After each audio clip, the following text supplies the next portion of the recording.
how to schedule visits. So this is probably what you're going to do more on a daily basis. Schedule visits. I'll show you guys how to fill out the reports when you're actually done with the visit.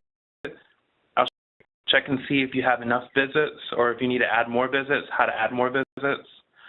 And then what the responses, examples of what responses would be for the forms themselves, okay? So this is pretty much your home for everything. The most important part for scheduling a visit is going to be calendar. It's going to be right up here. So I'll tap that. Right here is my week. For this call, though, I'm going to switch over to schedule and day. And I have scheduled for today. If I want to add something in, it's really simple. I just drag it over to where I want it. These come in really handy. So you can see the chains that you have scheduled, You can see my best friend. So let's say, and I can go to Fort Worth. And these are all the ones that are in Fort Worth. So today, these are the ones that I want to visit for Thursday the 24th, which is in this case today. What I'm going to do is just drag one, put it at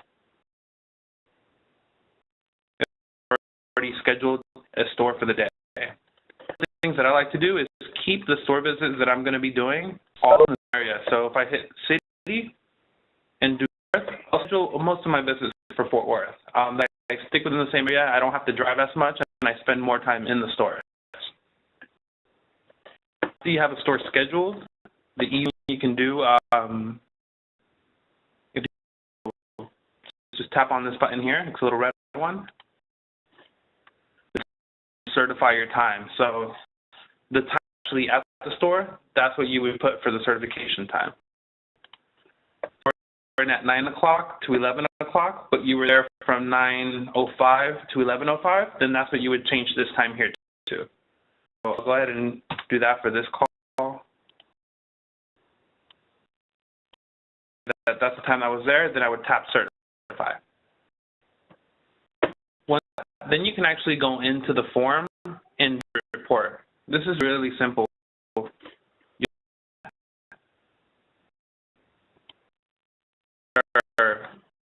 That contact list for that store. This is important. You want to keep this screen as accurate as possible. So you go in here, and the people that you talk to, you want to make sure that they're in this list. So what I like to do, if they have a business card, ask them for the business card.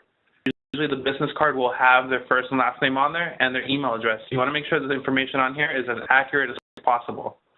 Another thing that I like to do is maybe talk to the department manager or the manager that's in the store, and are this list that doesn't work here anymore?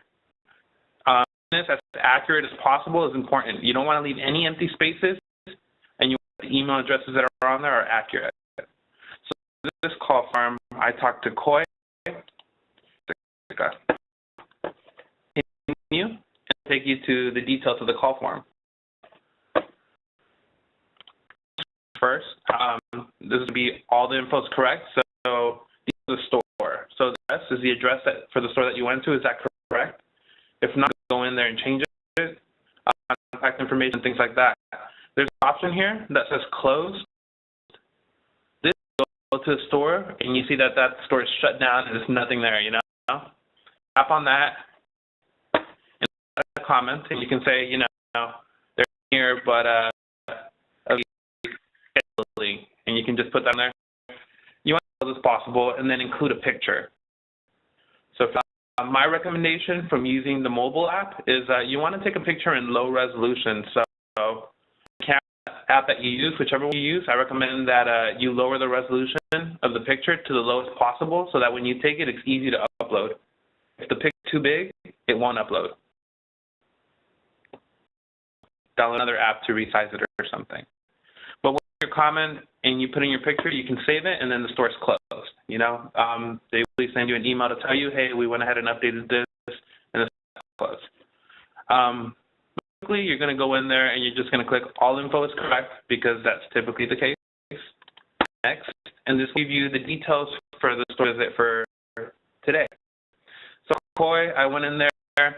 I'm really excited about the Moto X Pure Edition, right? I got maybe about 5 minutes into it and talked about half of the information, but I didn't fully sure that he was certified about this, right? So in this case, I tapped on the +1 sign, and you'll see a 1. That it's an impression. I made back on him. He'll know the information, but I don't think he's fully ready and he knows everything about Moto X Pure, right? And then what I did was just tap that 1+. Maybe I talked to him about the Moto G, like for about 5 minutes, but didn't get through the entire.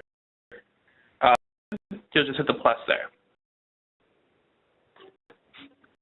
Okay, you did talk to him about the Moto G, and he's 100% confident about this device.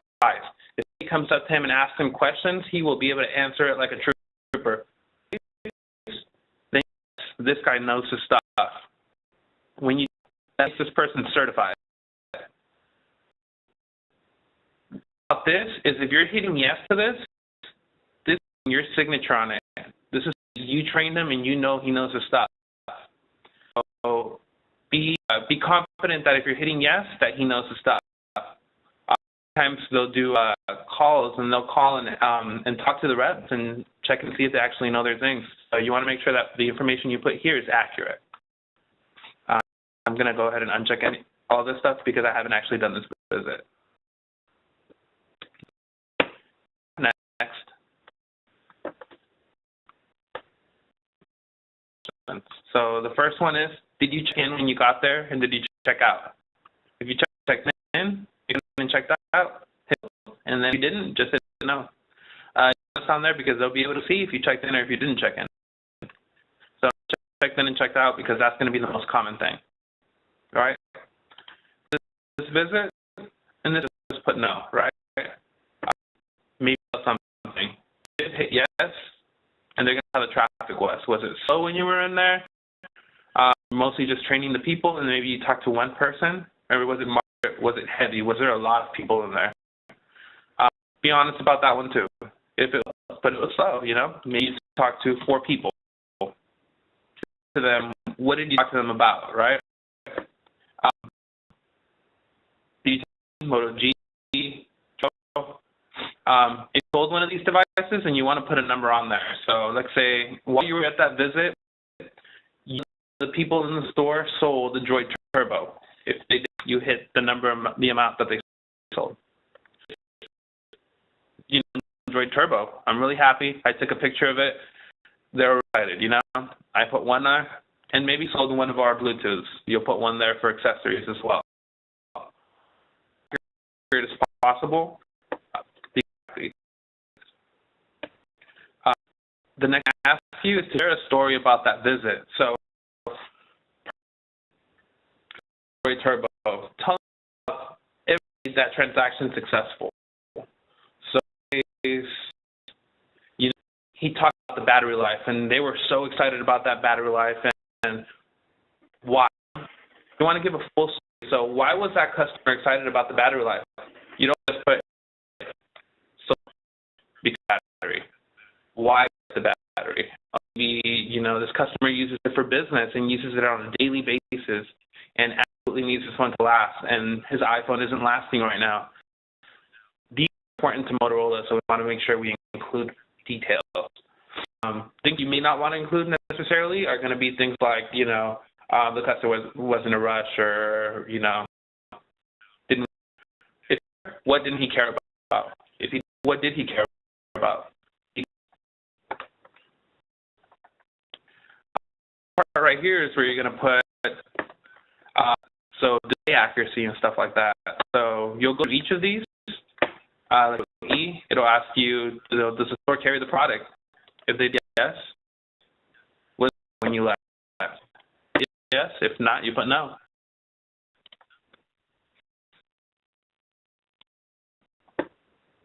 Product, was it a live unit or was it a dummy? So on display, was it a unit? If it's live, put yes. If it's not, put no. Were you able to do a full demonstration of its features? So this is kind of important. So it's, if the product is doing the demo loop, asking about right here. Something that's constantly showing the features to our customer, or is it something that it's not running a demo loop, it's just kind of sitting there black? It's running a demo loop, put yes. And then, are they out of stock? Do they have a lot of it? Is there available? You don't really know. Those. So in this case, I'll put sufficient. And then you'll put the price you see marked on the product. So people will make a mistake here is just put the price that they know the device is. I want to actually look at it what that tag there says. So a lot of times I've come into stores and I'll see, Moto E and it's tagged for $69.99 when I know everywhere else it's $39.99. This is information that Motorola wants to know. So if it's priced at $69.99 at that store and the tag is wrong, put that on $69.99. Oops.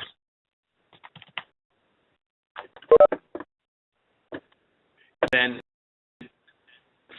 you'll want to ask them to kind of gauge and see how the device has been selling. You can ask, how many have you sold this way? None, put none. If they tell you they've sold 3, then put that, So that's an important question. If you put yes, you want to put details. You want to know what was returned. This is important to Motorola. If it's and just put no. Each of these.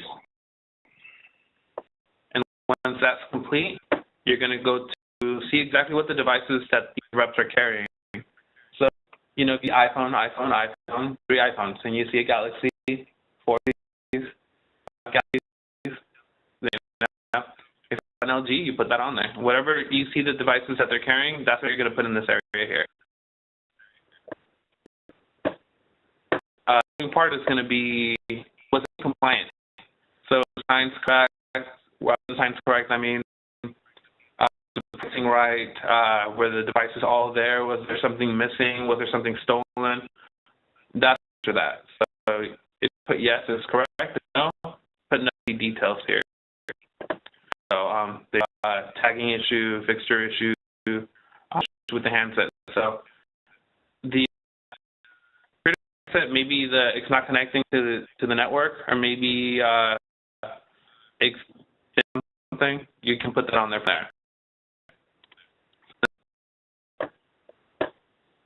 Calculations and why. Again, you want to be detailed here. So customer mad because they waited long and wanted their phone fixed. That's detailed. Customer mad because the battery life is poor. He runs these applications on it. He this long. Just putting battery dies quick. He's 40 hours as opposed to 48. And that's considered short because he started advertised for 48 hours. Maybe that's typical use based on the applications he's using. So the details here are important.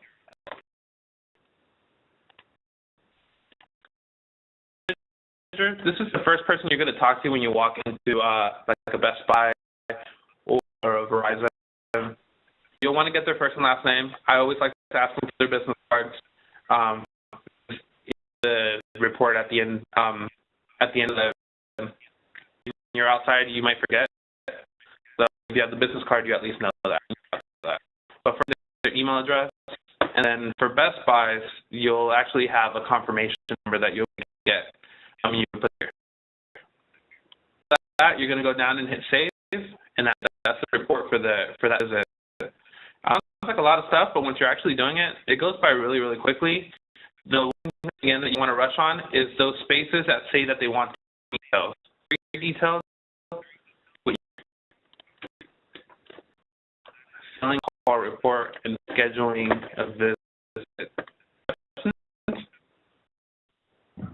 I have a question. As filling out the call report, is it best to do it during the visit as you're going along, or do it right after the store visit? That I've not really works for me is actually starting the call form in the visit. One of the things I like about it is that the first thing that you see is the contacts that are in that store, and as you're talking to them, you can start checking them off on there. And if not on there, you can immediately add them on there. It makes it very easy. Even at that point, when it becomes time to add a contact from your phone, you can hand them the phone, and that's an opportunity to even do a demo with the phone after adding their contact information, So one thing can you want do that to, on the mobile version? yes, here you can do from the mobile version as well. The video for you guys to watch mobile, so today I'm covering the desktop version. Hey, Jose. Yes. Quick one. This is John out of the West. So I got my schedule set up for today, but I'm switching 2 stores. I need to get to another store first. Should I just delete that call form and then re-add it, or should I just, is there a way to switch and edit it the same in the day? Yeah, so very, very good question, and I'm glad you asked that. So this is really simple. Click on calendar again. This goes back to the day, and you can drag and drop this to where you want it. So in this, I certified it, so it's not going to move, but let's say this one down here, I can just move it up, and then it'll ask you to confirm, and then you just hit confirm. So that if you certify that call form, you can't change it anymore, though. So if you show up there and then just want to go to a different store, that store is staying there. Move that store, if you've certified it already and delete it from your call forms, then that's not going to be an option for you again to do it. So you want to make sure if you delete it, that it has already been certified. So you can just drag and drop them wherever you want. That said, I don't know the way it's going to work for part-time, but I don't believe we're allowed to reschedule Best Buys because they're done much in advance.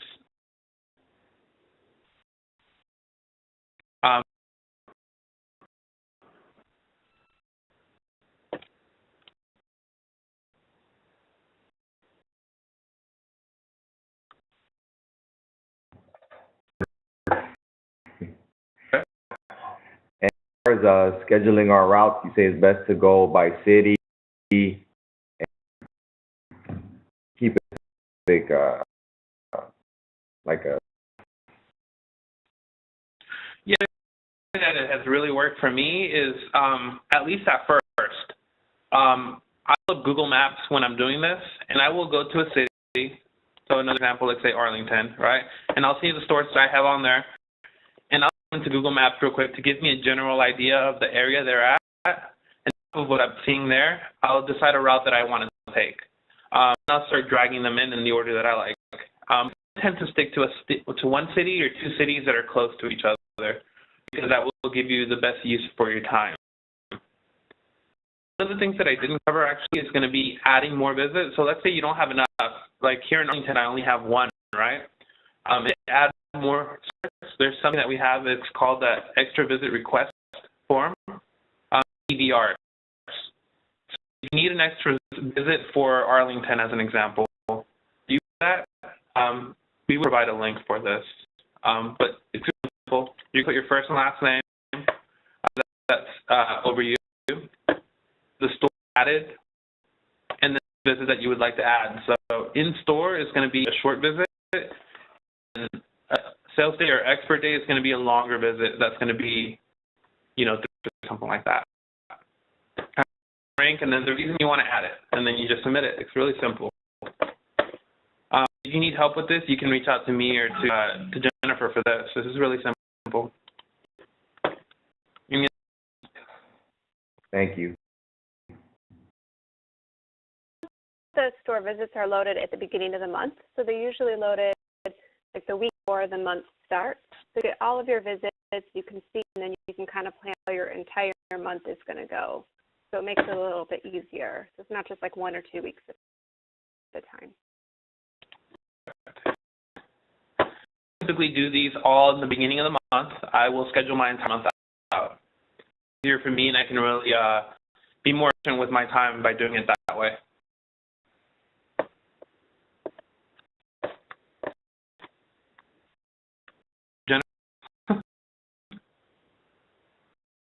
Hey, Jose, guys.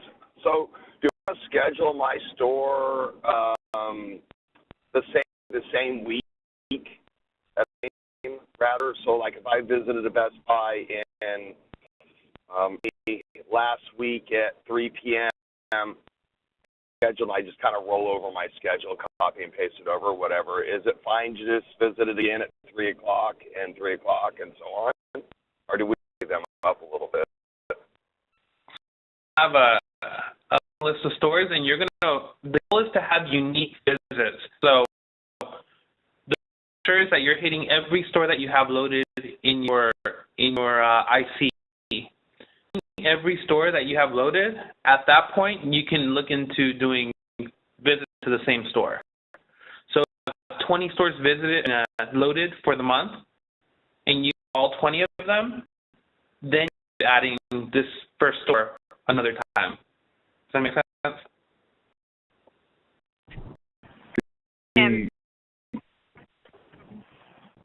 How many stores in your IT? It's on the schedule by day, and that will show you all the stores that you have loaded.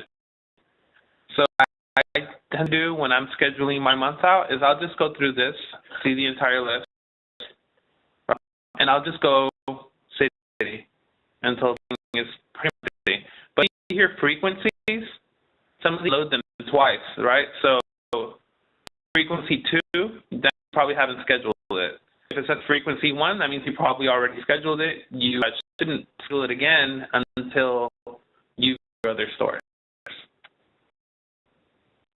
So you're in the month usually.